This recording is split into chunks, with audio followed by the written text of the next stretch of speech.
Battery চালিত রিকশা এখন সড়ক মহাসড়ক দাপিয়ে বেড়াচ্ছে, ফলে সড়কে বিশৃঙ্খলা সৃষ্টি হচ্ছে। এবারের ঈদের ছুটির 4 দিনে 32.10% মানুষ ব্যাটারি চালিত অটোরিকশায় আহত হয়ে বিভিন্ন হাসপাতালে চিকিৎসা নিচ্ছেন। নগরীর মূল সড়কে ব্যাটারি চালিত অটোরিকশা নিয়ন্ত্রণহীনভাবে ছুটে চলার জন্য ঝুঁকি তৈরি হচ্ছে। একটু সুযোগ পেলেই মহাসড়কে উঠে যাচ্ছে এসব ব্যাটারি চালিত রিকশা। বর্তমানে এটি চলছে কোনো বাধা ছাড়াই, কেউ যেন দেখার নেই।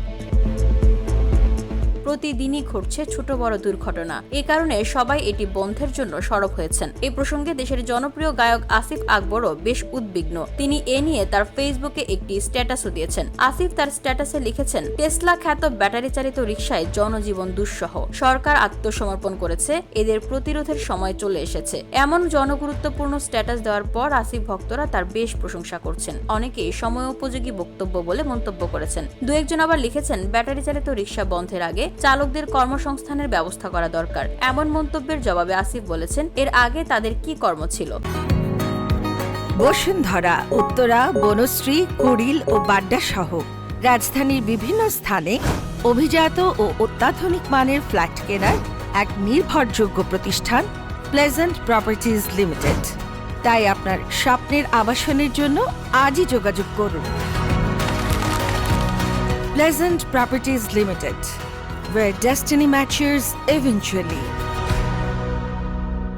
ব্যাটারি চালিত রিকশা চলাচলে দেশের বিভিন্ন স্থানে সড়ক দুর্ঘটনা বেড়েছে। সরকার এই বাহনটি নিষিদ্ধের উদ্যোগ নিয়েও সফল হতে পারেনি। বেশ কিছুদিন ধরে ব্যাটারি চালিত রিকশা রাজধানীর মূল সড়কেও চলাচল করছে, ফলে নগরীতে দুর্ঘটনা বেড়েছে। এদিকে ব্যাটারি চালিত অটোরিকশায় না চড়তে আহ্বান জানিয়েছেন ঢাকা উত্তর সিটি কর্পোরেশনের প্রশাসক মোহাম্মদ এজাজ। বৃহস্পতিবার বিকেলে রাজধানীর উত্তরায় উত্তর কমিউনিটি সেন্টারে আয়োজিত ডিএনসিসির অঞ্চল 7-এর সব ওয়ার্ডের বাসিন্দাদের সঙ্গে গণশুনানিতে তিনি এই আহ্বান জানান।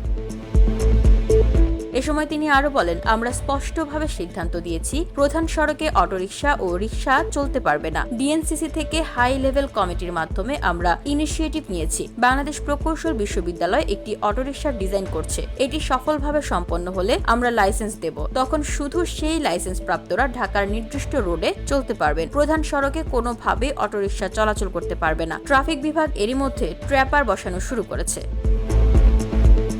VOD Bangla news desk.